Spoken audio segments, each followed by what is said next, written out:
using strengths, is it necessarily a situation that it's easier to change a smaller team than a bigger team?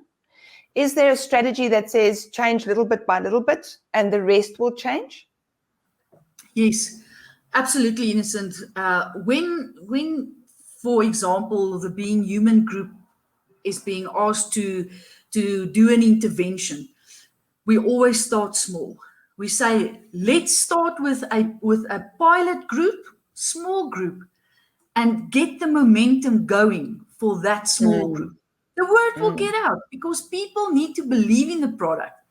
You can't start big and people come with mistrust. And many of these companies have had great interventions, but because it's not sustainable or hasn't been sustained by the management, it doesn't work. But if you start small and build on that, then the journey of that small team will start the momentum going. Wonderful. And is everything that's done by BHG strengths related, or do you guys have other services as well? We always integrate strengths into our offerings.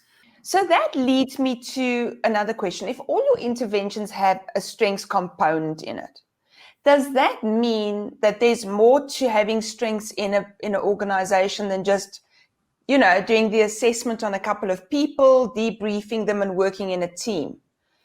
Does this scale across a big business, and what kind of stuff can we do with it?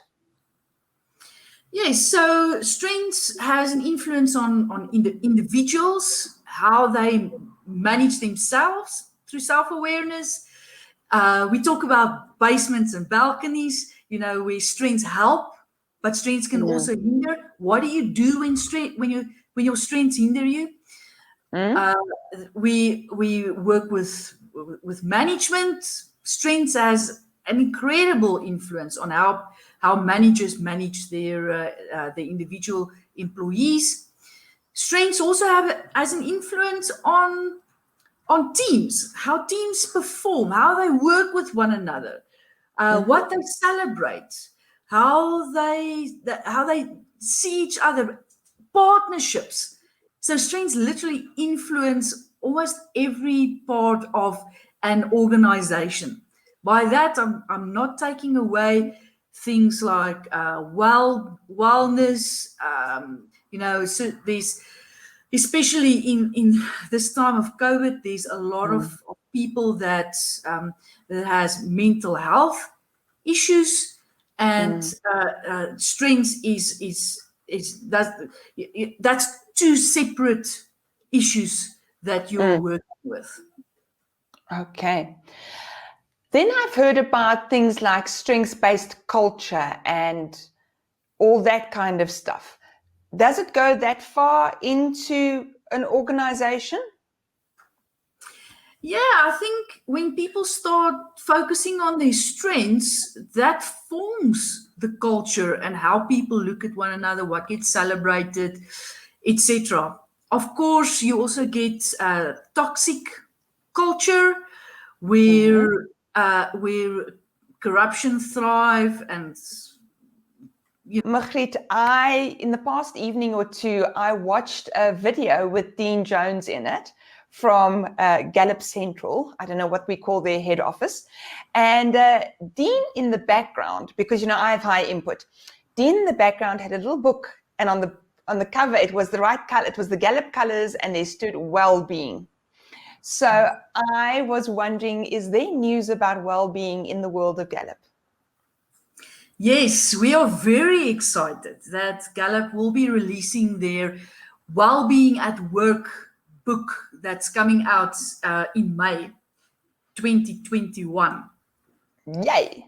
They, in their research, have found that focusing on strengths have a significant influence on people's well-being.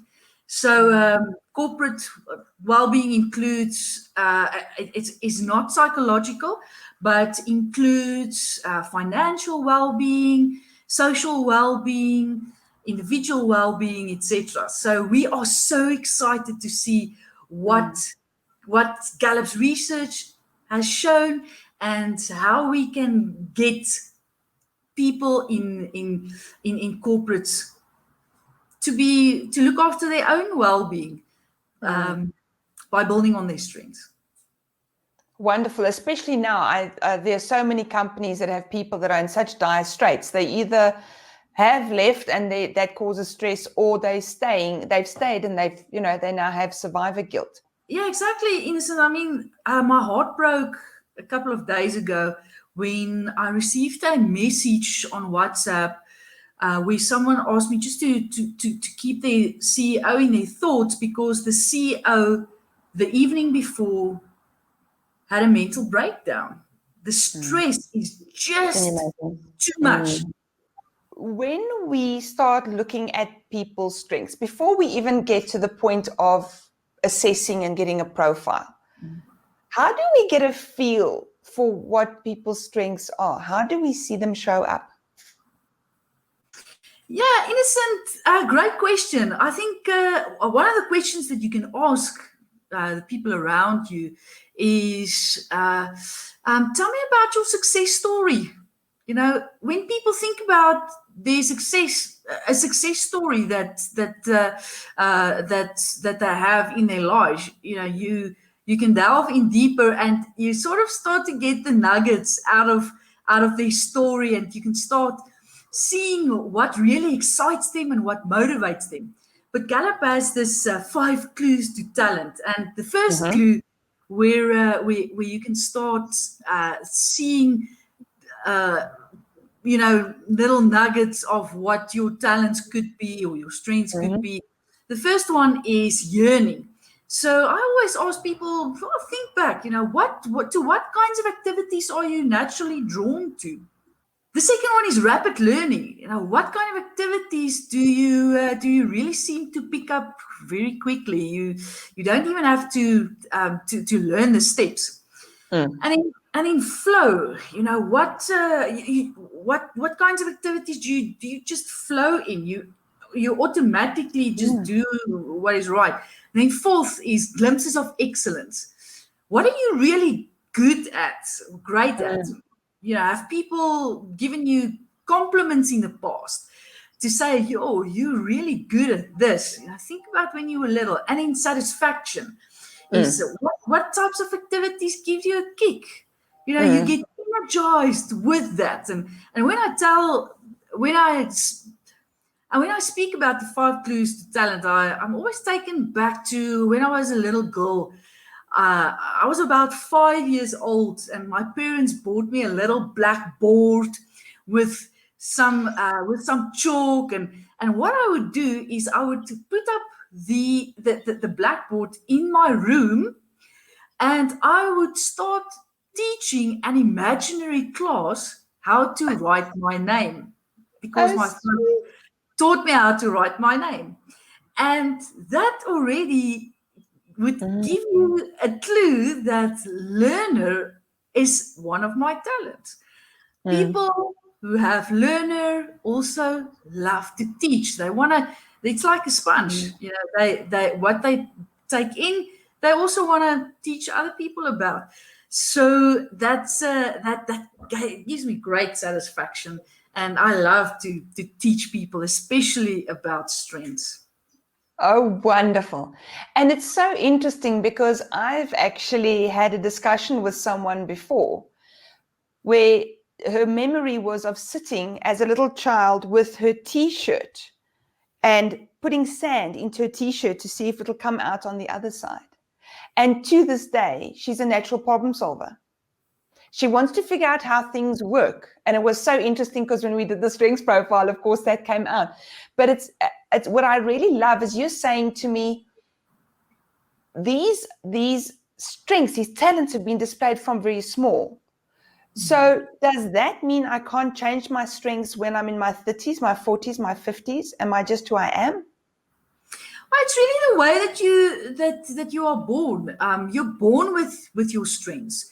What we're saying is that strengths changes in intensity, but it's like your personality. It rarely changes. We're also saying that In your 30s and 40s, you're much more mature than in your teens. So, self-assurance will show up much different in your 30s, 40s than in your teens. Individualization will show up in a different way. It's still the same strength. It's just there's a raw and mature aspect to it. Wonderful. So this is an important question because now, wait, I must get seated for this question because this is a big one. It's about the voice and similar programs. Because if we say people naturally feel comfortable, they pick up these, they learn easily about these things that are their talents and their strengths. What about all the people who go onto programs like The Voice and they cannot sing for love or money? Because they also think they have that as a strength and as a talent. So how do we explain that gap? Well, they can think that they have this as a talent. It's what does the other people think? What do the experts say? What do the experts say? So people who already displayed or experienced excellence, they are really the people who can spot the pearls, right? And I'm specifically thinking about Rassie Erasmus, who led the Springboks to win the 2019 World Cup. I mean, he was an excellent player as well, and so forth. So when we talk about strengths, we're not talking about natural abilities to be great at a specific discipline. It's the way that you naturally think, feel, and behave that you can apply productively. Margriet, thank you so much for your time. Thank you for teaching us more about strengths and how we can use them. And I especially like the portion of where we find out more about how to try and find talents before we even have someone assessed, which of course makes for great dinner conversation because now we're going to sit and see, ask all these questions to people that we don't know. Innocent, when people ask me, so do I then still need to do the assessment? I always say, well, wouldn't you want to know for sure? I love that. This is true. And especially because as a strengths practitioner myself, what may look like a strength to you, unless you've got the full profile, it actually can be a little bit deceiving. So, Margriet, I was wondering, as a parting shot, is there a productivity tip that you can give our audience that you find works really well? Yes, Innocent. I think the best productivity tip that I can give is to work with others. Focus on what you do best and then ask for help if you're not good at something. Wonderful. That is an excellent parting shot. Thanks so much, Margriet. I really appreciate you being with us and you fitting us into your very busy schedule. And I look forward to seeing you in person soon sometime. Perfect. Thanks, Innocent. Great talk. Thank you. So everyone, thanks for watching myself and Margriet. Really, such a lovely lady. I do enjoy her energy and her enthusiasm. I've been on a course with her. She's always that energized. So I'm thinking strength really does do something right. I look forward to seeing you next week for our solo. And as always, if you've enjoyed this episode and you would like to see more, go to YouTube, click like and subscribe, and then the little notification button so that you will be notified of all the upcoming videos. If you're following us on Facebook and LinkedIn, thank you for joining us there. Please like, share, and comment. We love to hear from you. But until the next solo, I hope that you have an excellent day and an excellent weekend.